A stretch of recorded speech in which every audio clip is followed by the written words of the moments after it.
How you doing? What's up, fam? Listen, it's so good to see you all tonight. Glad y'all checking back in with us. Listen, welcome to this final conversation on this fully free campaign that we've been talking about here at the New Georgia Project. I am so thankful for everyone who's been checking in with us these last few weeks. We've had some wonderful guests so far. We've had wonderful guests when we're talking about Miss Karima Hanifa, who came and just dropped the truth in here today about returning citizens and the need for the restoration of voting rights. And then last week, Miss Marilyn Wynn, one of the baddest freedom fighting sisters out there, right? She came and dropped knowledge about mental health and some of the struggles that people who are returning citizens go through and the mental strain and stress that is put on them when their rights are denied.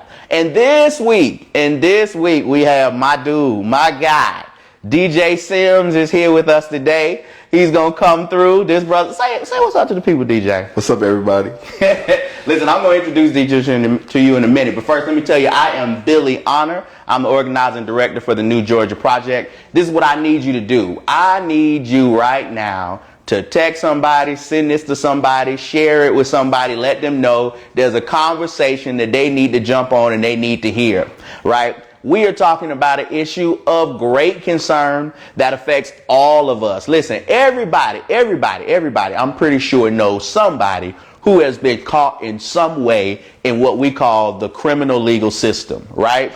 Even if you only had a traffic ticket, right? Even if you only been to traffic court, right? Even if you've only had so-called minor infractions, everybody has had some interaction with the system, or you know someone who has, right? And so you probably even know someone who has been at some point in their life incarcerated or have had the experience, right, of even maybe having a felony conviction.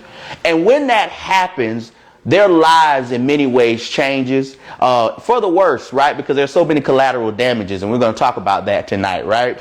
But one of the things that happens the most that we are trying to fight against at the New Georgia Project is that their citizenship is taken, right? And you say, well, how do you take somebody's citizenship? You take somebody's citizenship when you take their voice, their civic voice away through voting, right? And a lot of people don't even realize it. But the truth is that we have so many people, 200,000 plus of them here in Georgia alone. That's right, 200,000 plus here in Georgia alone who cannot vote. They can't choose their elected officials and they can't run for office because they have a felony conviction on their record, right? Which means they have been disenfranchised as citizens. We're trying to stand up and say that, look, we got to make people fully free. I believe it was Dr. King that says none of us are truly free until all of us are free, right? And so tonight we're going to be talking about what that really means, how we can get down on that, how we can expand democracy for people who need it, and most of all, how we can be a more compassionate human being, right? That's what this conversation is really about. And all of us can stand to be a little more compassionate, all right? And I want to talk to one of the most compassionate dudes that I know. And his name is DJ. Now, I know he looked rough and tumble here tonight, but I want you to know that, no, for real, my guy is really out here working hard for as long as I can remember knowing him. He's always been about the business of restorative justice, right? He's always been about the business of helping people to get not just a second chance, but another chance, right? All of us have made mistakes in our lives, and nobody would want to be judged by the worst thing they've ever done, right? And so part of what we're saying is that people deserve the right to be able to live past their mistakes and live into a brighter future, and he believes that. DJ, tell the people, what have you been doing out here in the world, right, that brings you to this work and to this conversation tonight? That what? You did almost made me tear up. Like, don't be talking to me like that. So, hey, everybody, I'm DJ. And I got started in this work through, first, my own personal experience. So I'm the son of a formerly incarcerated man. And so I come to the table understanding what's it like to have a parent that's in and out of the system and how that works, impact the household. And then I also was a teacher. And I remember this one moment where we were going on a field trip. And all the parents, you got to do permission slips. They got to go on the trip. And one parent, they couldn't go because they actually had a record. And the place we were going to literally was like, they do background checks. And it wasn't anything serious. It was something from decades ago, but they couldn't go on the field trip. They actually couldn't even like volunteer at the school. And that led me to having a larger conversations about them. Like, they was like, yeah, like I can't even the elections, or I can't even vote. And I think it was something like school board. And I was like, you can't vote. And this is like a few years ago. And that was like the first moment I realized, I was like, oh, this is like much bigger than like I actually understood. And I don't even think the guy I was talking to had made these connections, but it was like, I literally can't choose the people who like run my child's school district. That's my child. Like, I don't have an option. And now for me, that made something click. That was like, this isn't right. And I like looked up like, how can I get engaged? And there was this conference happening. It was like around this time of year, like a few years ago on Juneteenth at Ebenezer. And I saw somebody up in the pulpit going crazy. And I was like, oh, I need to meet this brother and I need to find out what's going on. And from that moment, I've been like, Billy, what's up? What we doing? What's the street talking about? Yeah, truth is, he was talking about y'all Senator Reverend Raphael Warnock. That's what he was talking about up there. He was there too. Listen, the conference he's talking about, though, is the MultiFaith Ending Mass Incarceration Conference. It really is related to this conversation we're having today, real talk. Because part of what we were doing when we started that conference was saying, hey, look, if you are a person of faith, it should be at the core of how you understand yourself to fight for people to have another chance, because most of what we preach, or what they preach, is about restoration, repentance, restoring someone in the spirit of Christ and all those sorts of things if you're a Christian, right? And so part of what we said is you already have the tools to use to be able to do this work, right? To be able to go and tell the system that people not only should get another chance, but we should be actively working to restore them, right? What drew you as a person of faith to show up there? Like, talk to people of faith out there, whether you might be a Muslim, a Jewish person of faith, whatever you are. Why should they care? For me, it's so simple. I was a chaplain at the youth detention center here, and I remember talking to these like young black boys wearing these jumpsuits that were way too big for them, and that stuck with me. And I was like this seems like evil, and I feel like there should have been like more like people in here like trying to speak life into them, and it was like nobody. It was like, y'all the first chaplains like I've ever talked to like about this. And it just, it doesn't make sense, because like the whole idea of like second chances is like at the core of like what I see like many faith systems. It's like the chance, like you get another opportunity, you get another shot. Like that's a whole part of faith. It's like, oh, like, yeah, you messed up, but you can be forgiven, or you can like have another chance. And so for churches and faith communities to like believe in that, but not show it or apply it to like folks who have made like public mistakes. And we talk about public mistakes because you said we've all made mistakes, but like folks who don't have like, who have a record, the state has a record of their mistakes. Yeah. Like, what does it mean to show it to those people? Yeah. And why don't we? And I remember like talking to folks.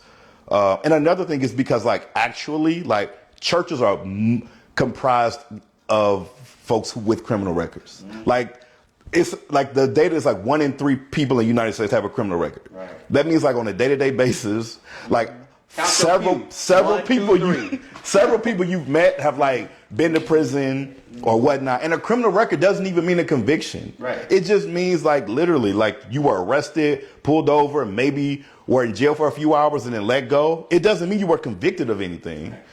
But if you've been fingerprinted, that's how we say it. And so that's what really drew me to that. As a person of faith, I was deeply like, I believe in second chances. I believe in like somebody's not the worst thing they've ever done.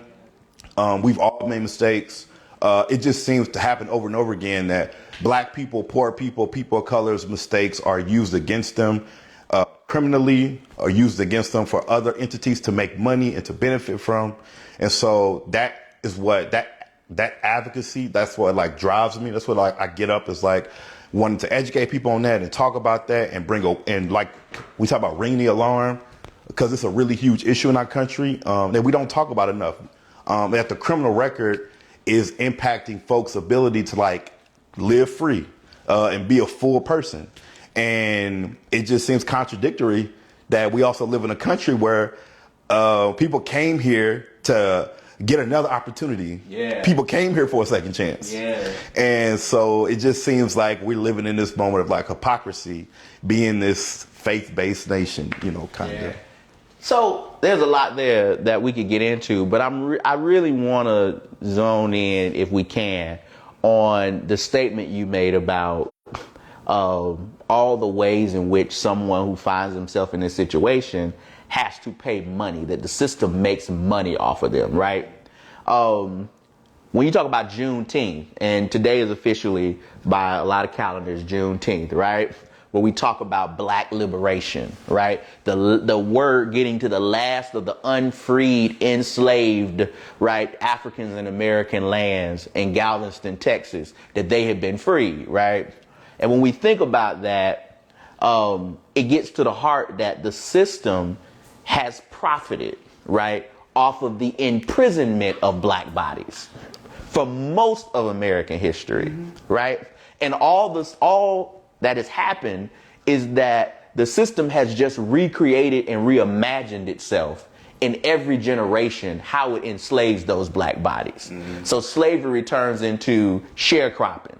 Sharecropping turns into Jim and Jane Crow, right?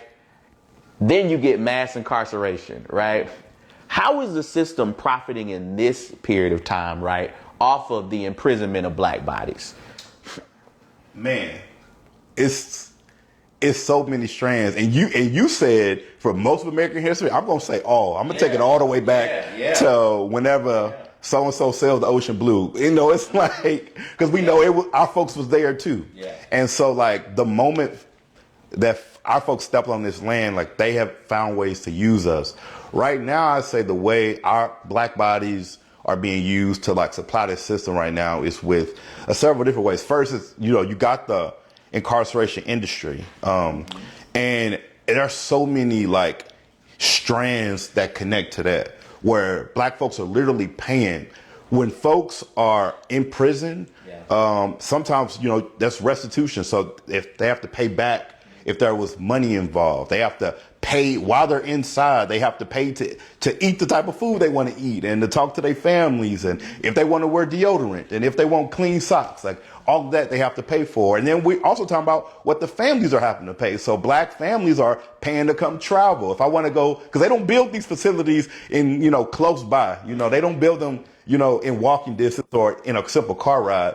So families are driving miles, sometimes hundreds of miles, to go and see their loved ones to try to stay connected. And so they're paying for that transportation fee in a rate where gas is almost $5 with the national average.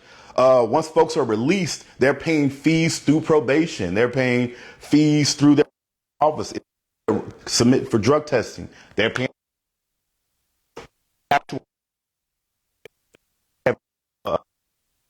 monthly. And if they miss those fees, then they risk their probation status and could be reincarcerated. And so it's a system of, you have folks that have to pay, have been incarcerated, do not have employment, and based on, depending on what I was incarcerated for, what my charges were, I am not allowed to either work in certain industries, to live in certain neighborhoods, or to even apply for certain positions. And so my income is drastically cut, but my fees and what I have to pay is going up. And so it's a cycle of where folks are literally trapped and literally fighting for their lives in this system of just financial burden. So they talk about, there's literally the physical prison, and then there's the like financial prison when you come out of prison. Because people actually come out of prison with debt.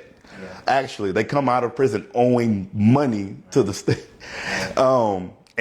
When I learned that, it really blew my mind, because I was like they don't, you know, you don't know about all this.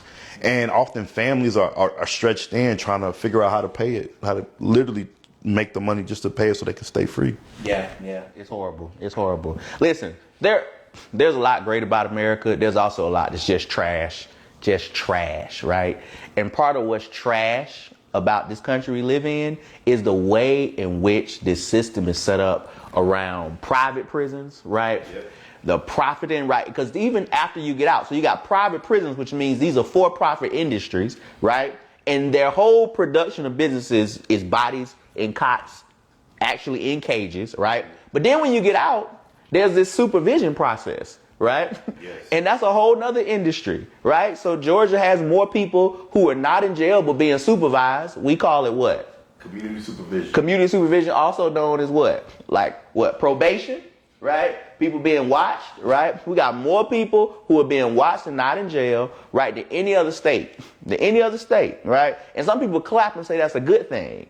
Except that that's a profit system too. It's absolutely it's a system that it's what how do we start talking about? You said the name changed, but the game remains the same. So it's very much where we say, oh, we have all of these people. They're not in prison.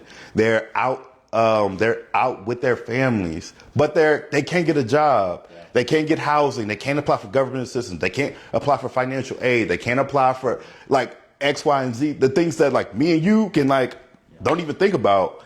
And it really takes a toll on folks. It takes a toll on like communities, because we know is that like when a person's locked up, you locking up an entire family, like you locking up an entire neighborhood and community, and like it really spreads it out. And so we really try to talk about a model of like restorative justice and like how we think about a person inside society. And when we lose that person, like what are we taking from that community? My Lord, you're preaching now. I don't do that. Come on now. Talk about when we lose them. Listen. So people aren't fully free because of everything we've been talking about. That's the whole point, right? So New Georgia Project, the voter initiatives for Black Brothers Engagement, starts this whole initiative called Fully Free because of everything we've been talking about, right? How does Fully Free become one of the solutions? How does this campaign, that when you were an organizer at the New Georgia Project before you moved on to better things, how does this help in what you've been talking about? I think it helps. It's so important. And when we talked about this, I was like, my heart literally was like trying not to burst out of my chest, because I was like, that's it. Like, that's it right now. First, I just want to acknowledge that it's like bomb organizing happened all over Georgia. Like me and Brand, we would go throughout Georgia and like talk to Black men, and criminal justice was like issue number one. Like, we want to know about criminal justice because we know that Black men are subjugated and over-incarcerated, overrepresented in a system when we're not the majority of that population even close. Right. And so it's a concern in Georgia. I think Fully Free has the ability to like do a couple of things. The first thing I think it brings awareness to is to educate. So like folks don't know a lot. Like we met folks that thought because they had been incarcerated just once that they lost their right to vote for life. And we know that's not true. It's true in other states, but in Georgia, it's not true. And so educating folks on like, how do you get your restoration rights in Georgia? Like, what does that take? And then being able to connect you with those organizations that are advocating legally for folks on that behalf. So the first thing I think it does is can educate folks from all around. And then the second thing is like advocacy. Like the thing that's beautiful about Georgia is that people are gritty. Like people don't mind getting with you in the streets, in the fields, at church, at the club. Like folks is gonna talk about what we want to talk about. And so I've met some phenomenal, you've had a few on here already, but just impacted person organizers that are like making this an issue. Right. They're making Congress people address it. They're making council people address it. Yeah. Talk about like, I'm not fully free. I can't vote. I can't do this. I've seen like so much creative organizing, and I think Fully Free is going to help channel that and bring that together and let it be like impact people leading this work and telling us like, yo, I'm not fully free, but I need you to support me. Yeah. And this is a way you can do that. by using your voice while I can't use mine in this way, and I use my voice this way. And I think that's a really beautiful thing that this campaign is going to do. And I think it's going to bridge folks together. Like, I was having really good conversations with parents of folks who are incarcerated, grandparents, because we know, like we say, it's generational. We talking about kids who talking about their grandparents who were locked up and can't vote or don't know they can. And so you get to bring in this generational thing of voices. And they're like this really critical time, you know?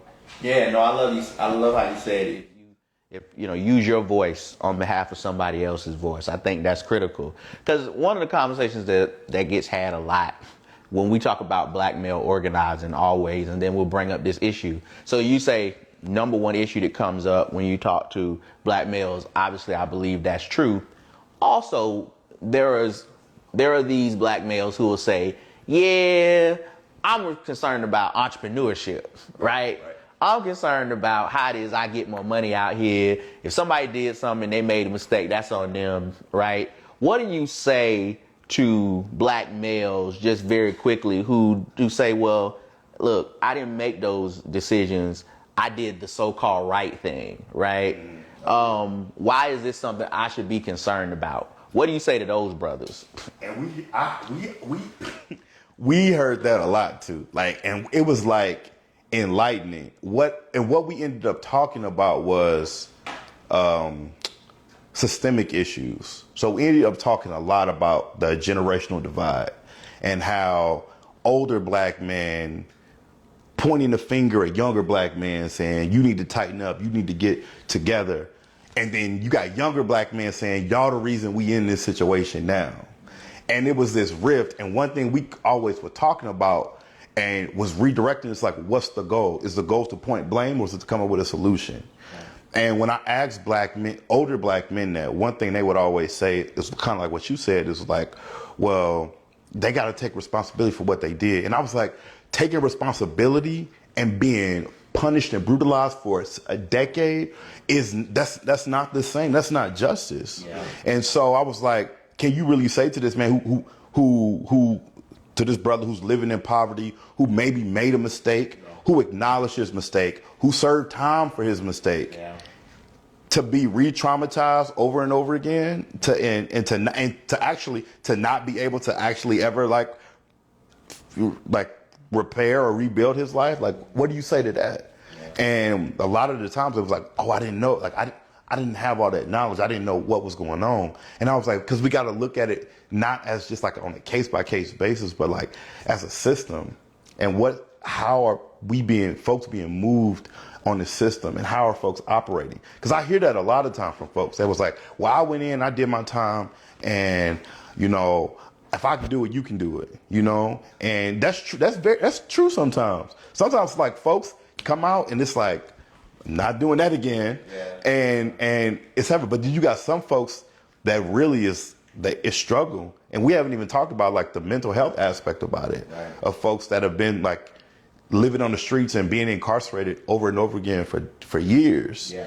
And not getting treated. And so it's like you expect somebody who's never had that example or never had support from family or state to get it together on their own. And that's just not reality. We don't live in that kind of world. And so it's really helping those folks see like the bigger picture, and also, like you said, like show compassion. Yeah. No, this, whenever I hear the things you're talking about in terms of mental health and those challenges, I always think about all of our citizens without homes who we pass by. A lot of folks pass by every day on the streets, not realizing how many of those, particularly the black males, but also the black women too, right, are houseless, having come out of being incarcerated, returning citizens, right?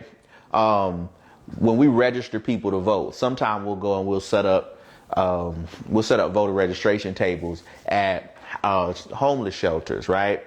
And when you have dialogues, one of the things that a lot of the black males will say is that they can't vote, right? Because they have felony records. These are people who live on the street, right? And they remember what the system did to them. I remember distinctly one time I was doing one of these tables and they were highlighting the crime bill. And they were literally saying, why should I participate in a system that helped to put me in the situation that I'm in, right? Coincidentally, we have a president who helped to, right now, co-author the crime bill. I mean, quiet, well, not so quiet as it's kept, really. And so, I mean, we have an extra dilemma to explain, right, around this in terms of, like, voting is a tricky subject, right, when we talk about the things we're talking about. Because we want to restore voting rights while at the same time recognizing that it is the political system, too, right, that has helped to create the circumstance we have today, right? Talk about how the political system, right, is a challenge. And I'm really glad you brought that up, because it's such a, I get it. I hear it all the time. It's like, I don't trust the system. The system has done me dirty. It has done my parents dirty. It has done my grandparents. My grandfather's from Mississippi and talks all the time about his daddy being a sharecropper and folks running up on his porch trying to take his land, and his daddy coming out with a shotgun. And all the time, it's like, we have literally been fighting for so long, and it can feel that immense pressure to, like, this is not going to change. This is not going to work. This is not going to change. And then I think about all the ways, the opposite side of that coin, all the ways in which our ancestors and even some and our folks now, like, rallied and pushed.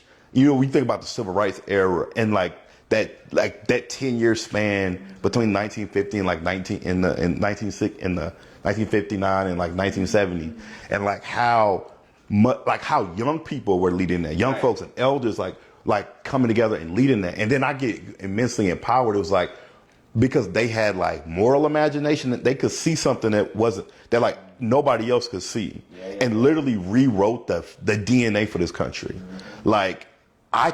I know we can do that. I know we can do that. And I think about, what they had at their disposal, the tools they had, they registering folks in rural Louisiana in the 60s, you know what I'm saying? And I'm we digital organizing, we sending out Zoom links and registering folks through apps and video games now. So I'm how we can rally and actually and create the world we want to see. That's what I really believe. So I talk about the system, I talk about what it is, but I talk about what I want it to be. I'm a dad, so I'm always thinking about what's the world I want to create for them, and I want them to live in. And that doesn't give me the opportunity to go to defeat. I refuse to go to defeat, because we got it's too many black futures in the world that I'm concerned about. And so I'm deeply concerned about how we do that and how we want to create it. And I throw down with anybody who's trying to do that. So I mean, black futures, I love that, right? I mean, we often talk about the black past, and we should, but we need to do more talking about black futures, right? There's a whole ideology of black futurism, right? Which I think is really powerful, because it gets to that, how do we want to imagine the world we want to live in, and lean into that, right? What does that look like for you when we talk about this particular situation? I've been talking about Juneteenth as an opportunity for us to commit ourselves to practices that are anti-carceral state, right?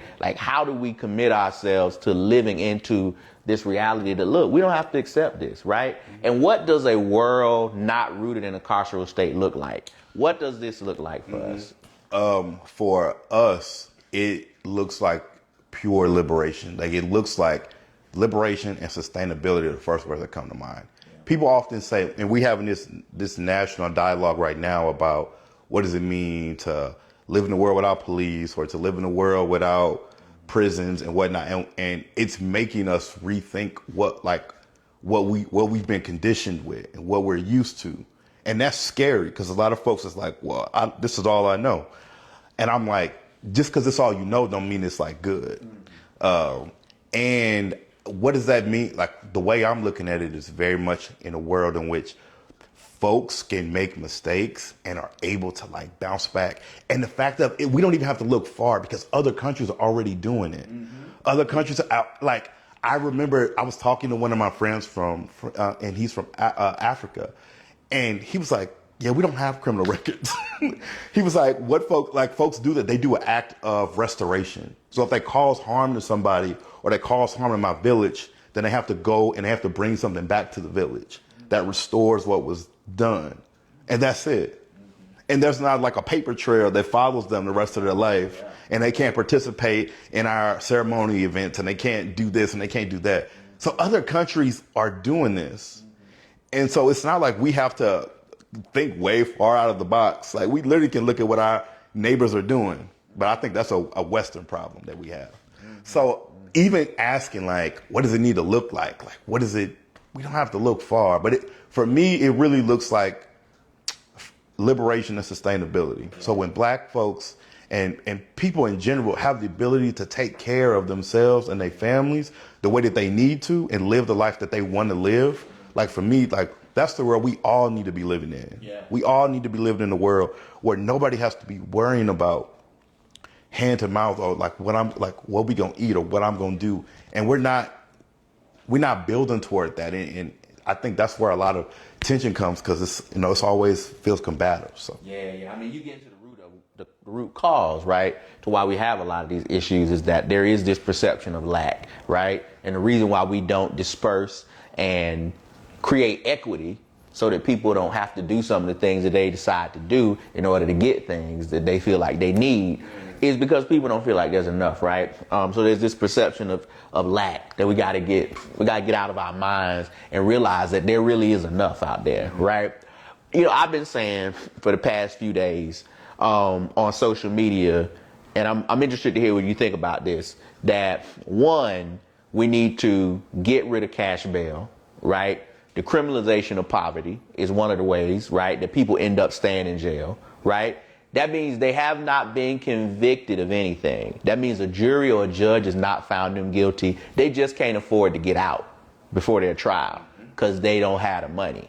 And right now in our county jail, where we sit right here in Fulton County, right, a goodly number of the people in there are just hadn't had a hearing, right? Hadn't had a hearing, ain't going before no judge or nothing, right?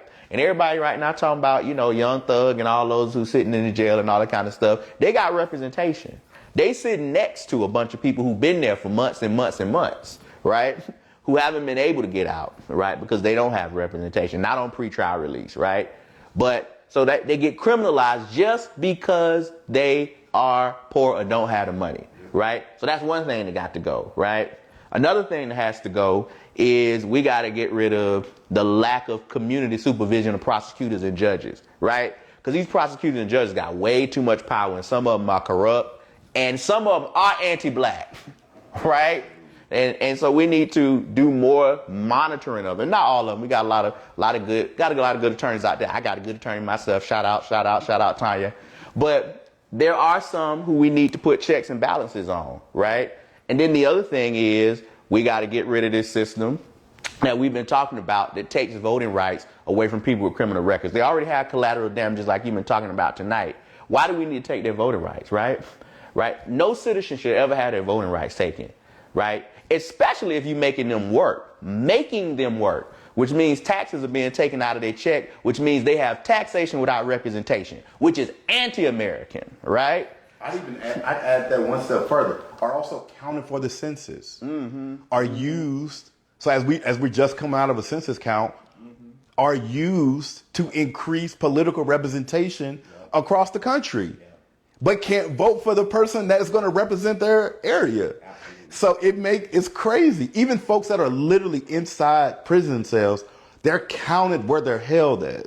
They're not counted where they live. And so often in these rural places, they're counted for, and increases, the territory for whoever is there. And so it's like all them ways that you mentioned is like ways in which they like are being used, but aren't able to like advocate for themselves. And I'm glad you brought that up because that gets to my last one. That we need more investment, community development, and rehabilitation and not in cages, right? right? And that gets to what you're talking about, like all this money that gets them building more jails, right? We have not tried the experiment of investing adequately, right, in community development, rehabilitation, right, and opportunities for people to really walk through a process, right, where they actually are able to have the support they need to choose better, right, other than just say, if you come back in here, we're going to give you more time. It's a failed experiment. It don't work. It's kind of like capital punishment. Nowhere where capital punishment is practiced does it lower crime. I mean, people don't look and say, you know, if I create this crime, I might get. It don't work. You might think it does, but the numbers say capital punishment does not scare people from committing crime. And so, but we continue to practice of it, right? Because there's this sort of retribution mentality. Some of it's religious and theological. Oh, very much. Right? Don't get me started on how the church and the courts are like. And shaming. And links, like we got this whole culture of shame, right? Like we want public shaming, right? When the truth is none of us are innocent. Nope. Right? Like all of us are guilty of something on some level, right? We just have the ability to be able to not have it be publicly displayed, right? And the system has a sort of hypocrisy in that way, right? And so I think what I love about what the idea of fully free says is that everybody deserves the opportunity, right, to live, right, beyond the things that they've done and then be given the opportunity, right, to contribute to society. But it makes the system put the money where it needs to be, right? As we get ready to transition to close, like what are some things, you talked about young people, you got children. How many children you got? That you know about? No, I'm just kidding. I'm not